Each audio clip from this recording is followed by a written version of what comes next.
Pues tienes que analizar el crecimiento y la diversificación de negocios conseguida. Esto es esencial, es decir, tienes que tener una visión estratégica.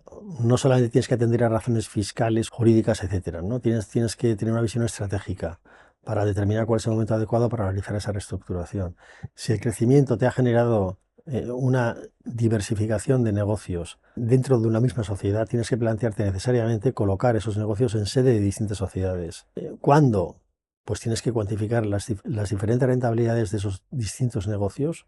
Si son distintas, ya tienes una razón para diversificarlos, porque probablemente te requerirán recursos distintos. ¿Qué tipo de recursos? Pues recursos financieros, por ejemplo, y recursos laborales. Los recursos financieros son básicos porque al final la mayor o menor rentabilidad no siempre quiere decir que te genere más o menos caja, ¿no? Al final la caja, que es un término financiero absolutamente fundamental en la elección o en la consideración de bueno o malo de un negocio, la caja va a depender de los recursos, como he dicho antes, que el negocio te demanda para conseguir el beneficio.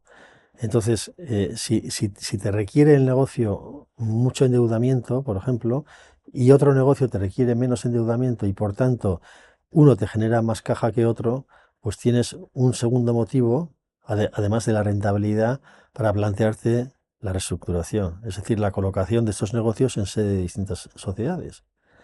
La tercera razón a la que puedes atender es el riesgo laboral, es decir, tienes que ver cuán intensivo en mano de obra son o requieren los diferentes negocios para generar esa eficiencia o esa rentabilidad. A diferente exigencia, tienes una mayor necesidad de reestructurar tu grupo colocando distintos negocios en sede de distintas sociedades. Es decir, la visión estratégica es absolutamente fundamental en la determinación y toma de decisión de la reestructuración. Y esto es lo que siempre somos capaces de realizar en Confianz y al final esto es nuestra mayor ventaja competitiva.